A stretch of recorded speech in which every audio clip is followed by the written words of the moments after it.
Folks, if you follow me on social media or on the other channel, then you'll know that this week Football Manager 2021 is released, which, as I am a full-time Football Manager YouTuber, is my busiest week of the year. So as you can imagine, I've not been able to wander around with a camera doing anything remotely vlog style this week. So I thought that would be a perfect opportunity to get caught up on some of the stuff that's been going on over the last couple of months. I posted a question up on the community page asking for Q&A questions, again, with the whole, if you like it, thumbs up it, and I'll answer the most popular ones. We had about 150 questions come in, and I've narrowed it down to the 12 most popular, unique questions. There were a lot of repetition, and I'm obviously not going to answer the same question more than once. So strap yourselves in. This should be an everything you possibly wanted to know about us over the last couple of weeks, months video. And of course, we're doing this proper YouTube style and we're going in reverse order. So the most popular question is coming last because I want you to watch towards the end of the video.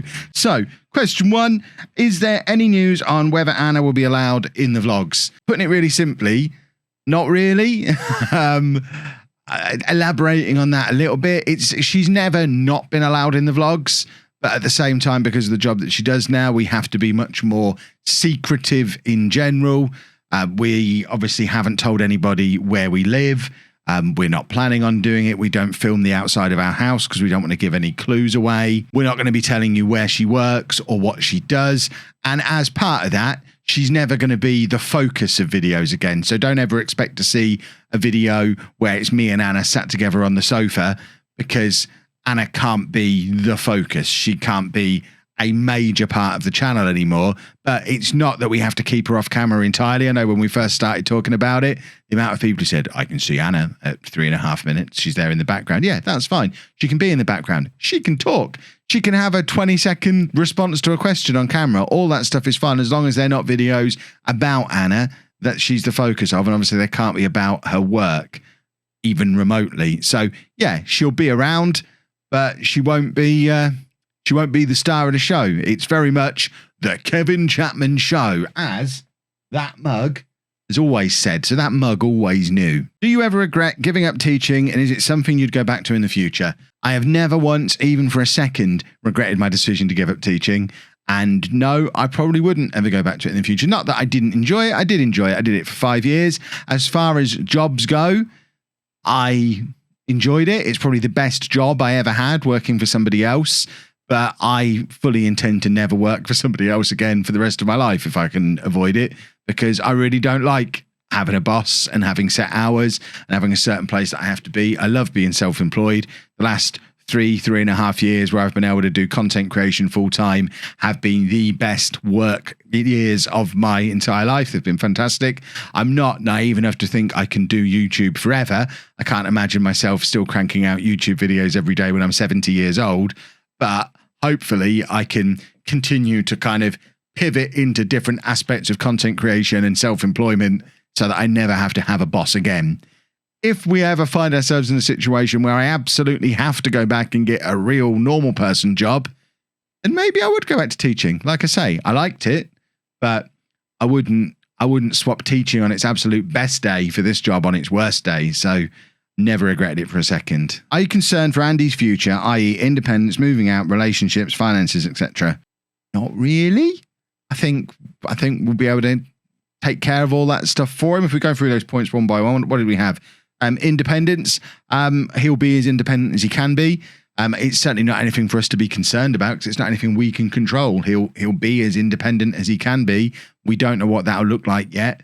Worrying about that now would just lead to unnecessary stress. And I've always very much been of the mind that there's no point worrying about stuff that's outside of my control. I read the 7 Habits of Highly Effective People when I was very young, when I was first starting out in my work life. And I'm big in on the only concern yourself with stuff that's within your circle of influence.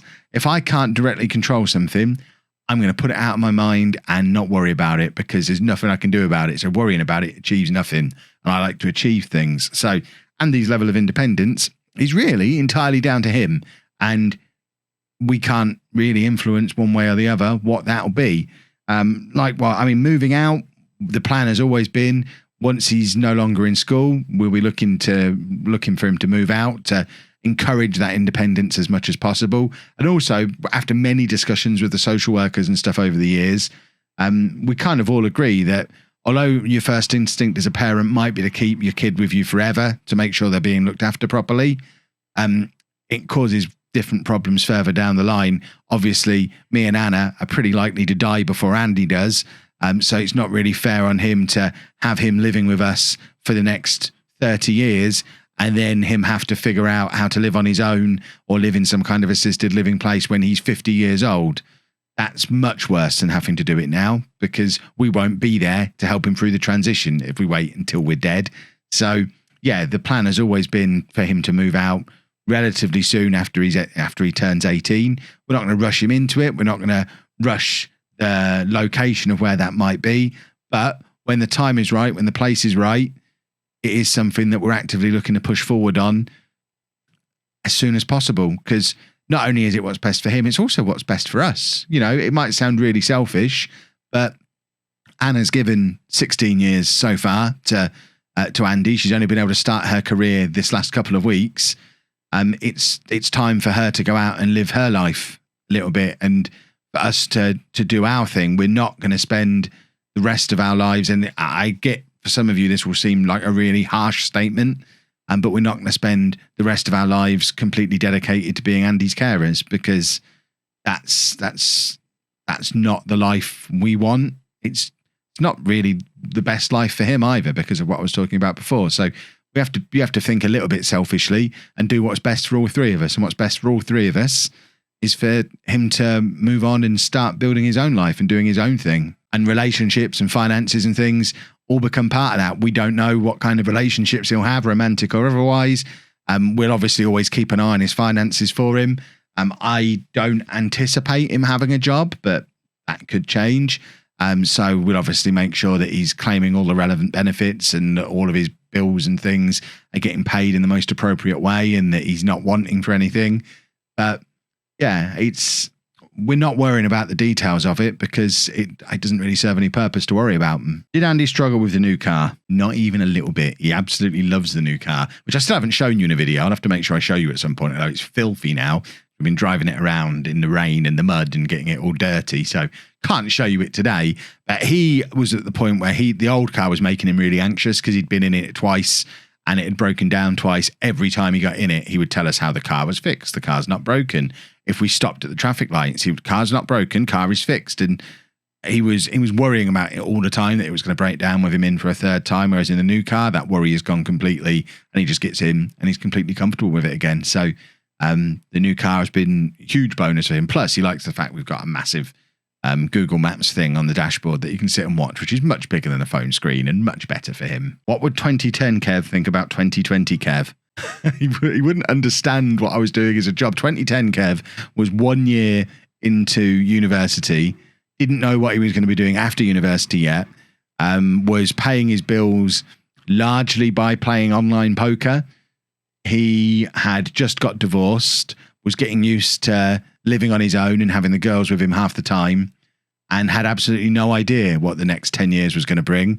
So I think if 2010 Kev had a little snapshot of 2020 Kev, he'd be pretty chuffed with how things have turned out, because I've spent the last 10 years finishing off my degree, getting a good result in that, becoming a teacher, doing 5 years as a teacher and enjoying that, and then going off and doing my dream job. I'm now self-employed, which I always wanted to be, and we've got a much nicer house than we had before. We've just got ourselves a shiny new car. We've been to Disneyland, we've started having holidays. I can't think of anything 2010 Kev would have wanted to do that I haven't done in the last 10 years. So I imagine he'll be pretty chuffed, although he will be a little bit disappointed that all those diets he was trying back then don't seem to have worked. But other than that, I think he'd be pretty chuffed with how 2020 Kev has turned out. A while back, you said that Andy had started to pick up and use swear words. Does he still do this, and do you try to stop him using them? Not so much, because, we do stop him immediately. We completely nip it in the bud. If he says a swear word, we say no swearing or language, to the point where if we've got a podcast on, or if there's something on the TV, or he hears someone in the streets, if he hears a swear word, his instinctive reaction is language. He just yells language, because that's what he's trained to get. If you hear swearing, you get a language, and he doesn't swear at all now. He had started picking up on it, but he knows the swear words, but he doesn't use them because he knows he'll get told off if he does. We don't swear in the house, and yeah, he doesn't need to either. So we can't. That was a little victory that I don't think we ever really talked about in a video, but a little victory, and you have to celebrate the little victories. It's important to celebrate the little victories. Right, we're going to take a halftime break from the questions. We are going to be back with the 6 most popular questions after a little message from Past Kev with this week's sponsor. We interrupt this video with a message from Past Kev and this week's video sponsors, which is Skillshare. Now, as you'll know, the last couple of weeks have been a pretty hectic time for us as a family, and with Anna starting her new job, us moving house, all that kind of stuff. And this week's actually been the first week where I've been at home with Andy all day, every day, and really getting back into carer mode. But of course, I still need to work as well. So I've been using my Skillshare time this week to help me work on some habit building and productivity tips. Now, productivity has never been an area I've struggled with. I consider myself a very hard worker, but sometimes I'll get stuck in a rut of just getting the work done and not thinking about whether I'm doing it the most efficient way. And that's where this course from Thomas Frank, Real Productivity, How to Build Habits That Last, really comes into its own. It's only an hour long, the course, and it takes you through all sorts of aspects of creating habits, building habits, productivity. The bit that I'm finding particularly useful is the anticipating pain points section, because no matter how much I plan a day at the moment, you can guarantee that there's going to be something not necessarily going wrong, although there's often something that goes wrong, but there'll be something that happens that I'm not expecting and that previously I wouldn't have to deal with. Even things as simple as when the doorbell rings, I'm now the one who has to go and answer it. Whereas before, with Anna being at home, I could just ignore all that stuff. Dogs barking, Anna's problem. Doorbell rings, Anna's problem. That's why I needed to focus in on my productivity and build some real decent habits that allow me to get my work done to the same standard it always has been, but not taking as much of the day up to do it. If that sounds like something that would help you out, then I urge you to go and check out Skillshare. In fact, they've got courses on all sorts of things, ranging from creativity to lifestyle, productivity, crafts, you name it. There's a good chance there's a course there for you on Skillshare that you can go and check out. The platform's completely ad-free. It's all curated specifically for your learning, so you know if you start a course on there, it's going to be good. It's not going to be hit and miss like you could get with, let's say, a YouTube video. And plus, it's less than $10 a month with an annual subscription, which from my mind is worth it just for removing the ads. Never mind how high quality all of the content is. That's just a bonus. And talking of bonuses, if you sign up using the link down in the description below, the first 1,000 people to use that link will get a free trial of Skillshare Premium. So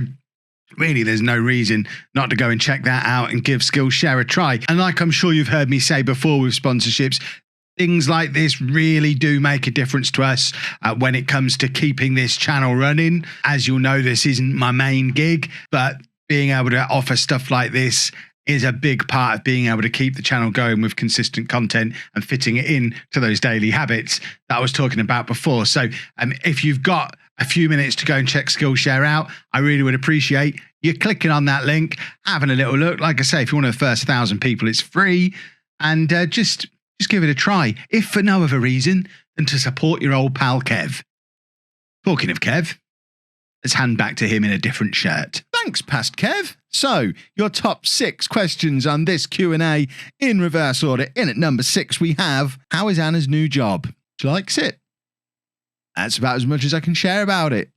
It's going well. Is residential care for Andy still at the back of our mind? Possibly a question you don't feel like answering. I'm very sorry if it is. Anyway, I hope you like the new house. So this is a little bit different from the question I answered earlier in the video, because this, I think, is specifically about residential care now rather than in the future.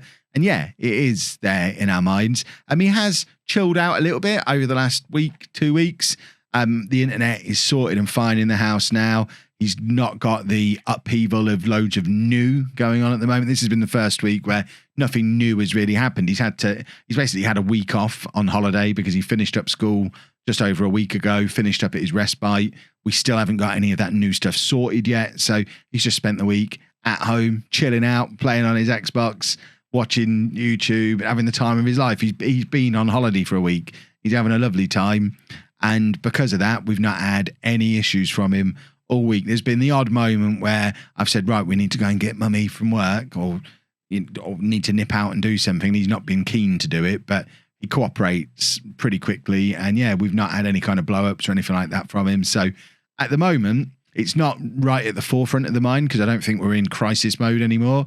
But at the same time, because we haven't got the respite and the school and all that stuff in place yet, if when offers for them start coming through, if a good residential solution presents itself then that would allow him to do school now and still be relatively close by and have a decent transition between when he's out of school age and becomes an adult. If it's like a long term, this is what we can do for him over the next 5 to 10 years. If it starts now, then we're not going to turn that down, because like we said in the video before, this is something that's on the agenda 18 months time anyway. So it might be that it's best for him to just do the change once rather than finding him a school now for him to do the next year and a half at, maybe 2.5 years if they go to 19 like they did at his previous school. But rather than us finding somewhere that he can be at for a short period of time and then have to change again into something else, if we could do it just as one big go, that's probably better for him. So we'll wait and see what comes back and is offered to us. We've looked at every piece of provision that is available in this county and in the surrounding counties, and it looks like there's options for both. So now it's kind of a case of waiting and seeing what the local authority will fund, where they have spaces, and seeing where it fits in for him. But it's definitely on the table as a discussion point now, which it had never been before, and we're no longer completely set against it, because it might be that it is the right thing for him to do, but it has to be on the right terms. We're not going to just pack him off and never see him again. It would have to be something where he could still come back and spend lots of time with us. We could visit him whenever we wanted, all that kind of stuff. It needs to be nearby. So we'll see. We'll see what's offered. How are you guys finding the second lockdown, and how is Andy coping without trams and bells? For me, just like I said a lot during the first lockdown, for me, lockdown is no difference. I sit and work from home and play Football Manager all day and make videos on that, and that is my job, whether we're locked down or not. So day to day, it makes no difference to me. Anna is a key worker, so she's going to work and it's making no difference to her. And because we've only just moved and she's only just started the job, in reality, even if lockdown wasn't on, I don't think our last 2 weeks would look very different from how they've looked now, because we're still settling in. I'm super busy with work. She's super busy with work. I don't think we'd have been gallivanting around doing lots of stuff and visiting places and going out and doing restaurants and stuff anyway, because we've been busy and Andy's needed time to just settle in and get used to the new house. That being said, it is a little bit of a problem that we can't offer Andy any kind of incentives to cooperate or do stuff. Like, we can't take him to Nottingham to go and ride the trams. We can't take him to go and play in the crazy golf place that's just down the road that we went to earlier in the year. We can't take him out for dinner somewhere. We can't even take him to go and sit in a McDonald's. So there's little bits like that we would previously use basically to bribe him, that we can't do. As far as surviving without churches and things is concerned, we are taking a view that we took during the first lockdown of it's important for Andy's mental health that he does have access to these things still. So we're going to take him to a church tomorrow and let him have a little bit of a look around. And I think that's fine. I think it falls under the realms of mental health care for him. And if anyone calls us out on it or questions at it at the time, I have no issue at all with passing them towards the local authority, the social workers, and having them explain to whoever it is who's got an issue with us doing it, just how important it is for him to maintain as much normality as possible. And as far as I'm concerned, if it's just the three of us walking around a church, we're masked up, we're not touching everything, there's nobody else there, then I don't see that that's an issue. And there are a number of local churches that have said they'll open up and let us in for it, or they're open anyway and we can come in and do that whenever we want. So it's there as an option. They're not completely shut down and closed down like they were before. So we're going to go and take advantage of that and do it. And you'll probably see it on next week's video, us gallivanting around looking like we're not in lockdown, but we are being careful. But we have to find that balance between being careful with the whole COVID thing, but also making sure that Andy doesn't get too used to never leaving the house. And we've talked before about how he won't just go out for a walk. He won't go out somewhere if there's no purpose for going there. So we can't just have him sitting in the house 24/7 until they find him a school, because that could be weeks or months. We genuinely don't know what the time frame for that's going to be. So we can't just have him staying at home for weeks and months on end, because then when it comes time for him to leave again, he won't. It'll be too much of a break from routine. So the only way to get him out is to take him somewhere he wants to go. So as far as I'm concerned, that's okay. I'm sure there'll be people who disagree, but... So number 3 on the most popular questions then, how is Andy finding not being at school, and do you worry about him going to a new school? And we've kind of answered this one already, but very briefly, he's loving not being at school. And no, I don't worry about him going to a new school for the same reasons we talked about before. I can't control it. He's got to go to a new school, so I'm not going to worry about it. He'll probably worry about it when we find out about it, because every time we mention a new school, he just tells us the name of his previous school. And I think it's just another change that he doesn't want. He's had enough of change at the moment, but at the same time, he'll get to the point where he's bored of being here and he'll appreciate having somewhere to go. So I'm sure it'll be fine. I'm sure by the time it's all set up and ready, he'll be ready to go. And hopefully it'll be a good school and we won't have any problems. That's what we have to hope for the best. That's the important thing. Always hope for the best. What are our Christmas plans? Our Christmas plans are completely up in the air at the moment because we don't know what we're doing or when or how. We originally... this was going to be our year to have the girls on Christmas Day, and it was all set up and it was all going to be great. And then Anna started her new job, got her shift patterns, and she's working Christmas Day. We can't swap that back over with the girl's mum, because she's also working Christmas Day because she knew she didn't have her kids that day. So selected to do a shift that day and now can't get out of that either. So they're both working Christmas Day. I don't really want to do Christmas without Anna here, but at the same time, I don't want to do Christmas without the girls here. So at the moment, we're kind of stuck in a situation where Anna's trying to swap that date on the basis that we had pre-existing plans, and we'll see how that goes. If that doesn't work, we'll find a day at some point during the Christmas period where all 5 of us can get together and do Christmas. Whether that's on the 25th, it won't be probably, or the 20th, or the 30th, or wherever it might be, at some point during those couple of weeks, we'll find a time to all get together and we'll do our Christmas that day. None of us are religious. It doesn't matter what day we do it on. It's just a day to have a lovely nut roast and give each other some presents. So it doesn't really matter what day it's on. And sort of tying on to the back of that, quite a lot of people asked if we're doing Vlogmas this year. We are not doing Vlogmas this year. I think I've mentioned it enough times now, but I'll keep emphasizing the point. The days of us daily vlogging are well done. We are never going to be going back to daily vlogging again, because not only does it not fit in with my work, but it also kind of is the position that Anna's in with the videos. She can't. We can't say, we can't have a camera and say this is where we're going, because I can't tell you where we're going. I can't tell you when we're going there. So the idea of us vlogging it just doesn't work anymore, because we have to be so secretive at so many parts of our life. I can't film myself getting in the car because I can't show you the registration number of the car. I can't show you the house number we live at. I can't show you the outside of the house or the street or the town or the city or the county. I can't share anything. We've gone from being able to share absolutely everything to there's not really very much we can share at all other than our stories. So we'll figure out a way to make that work video-wise going forward. But I think there's going to be a higher percentage of sit-down videos like this one, and then specific vlogs of days rather than daily vlogs when we go out and do something. Or we might go through the whole YouTube cliche repertoire and do morning routines and evening routines and what I eat in a day and all that kind of stuff, because they're the kind of videos we can still make.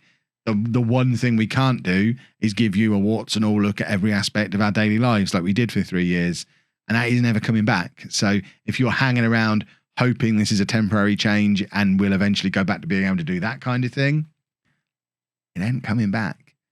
But hopefully the content that we make going forward will be even better. I mean, the one thing I have noticed in the last, and it's not just because of the house move, if you go back and look back over the last 3 or 4 months of videos, our average views per video are 4 or 5 times higher than they were when we were daily vlogging.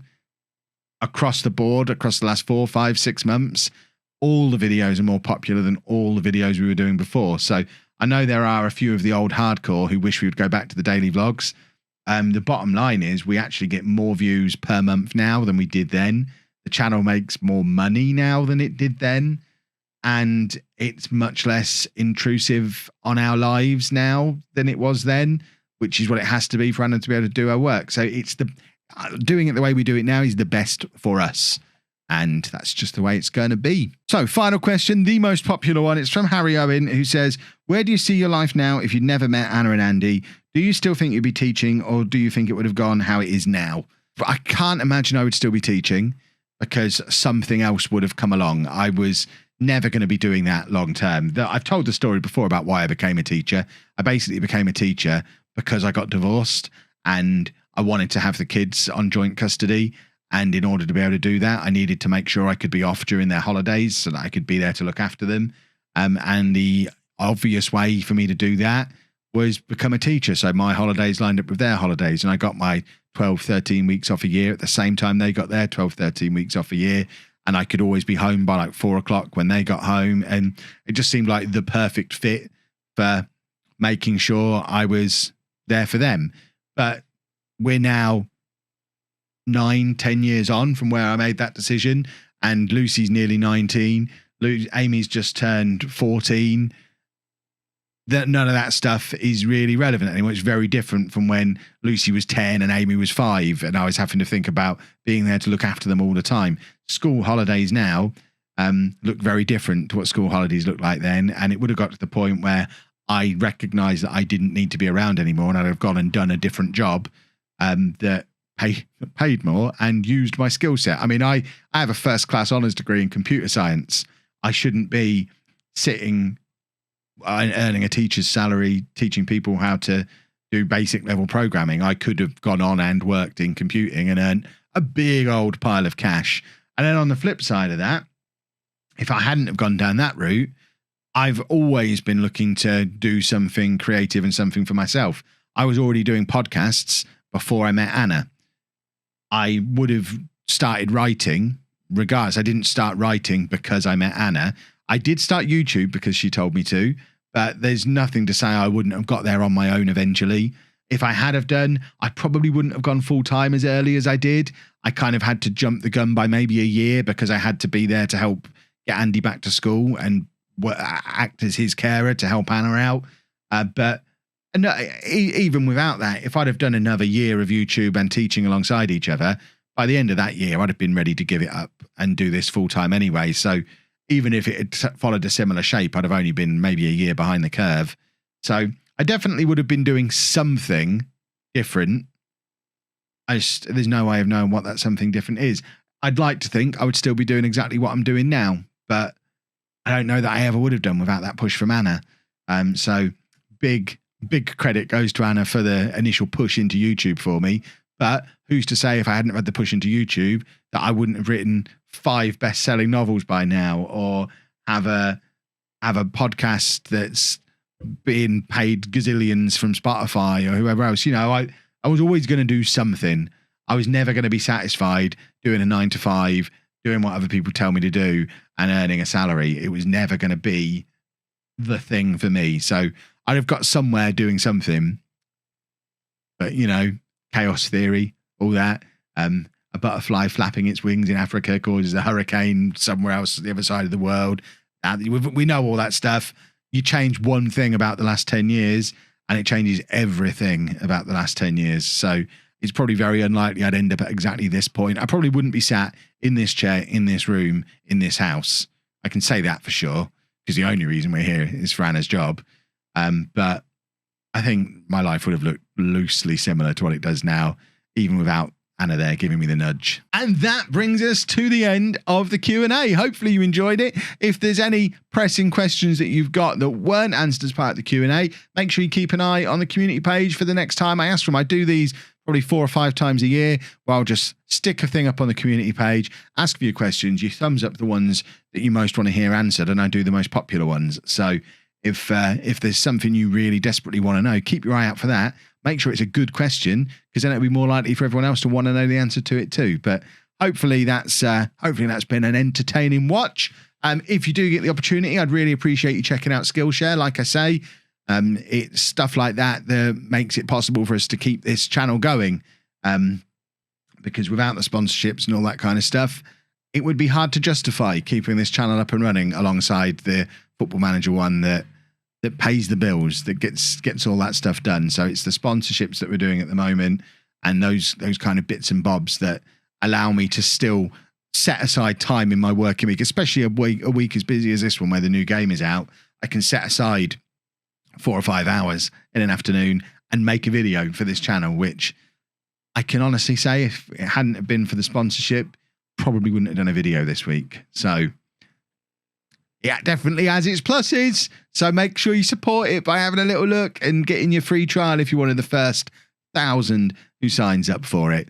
But hopefully you have enjoyed it. If you have, please make sure you leave a nice big thumbs up on there for me. Subscribe to the channel to find out whatever antics we get up to next. And thank you very much for watching.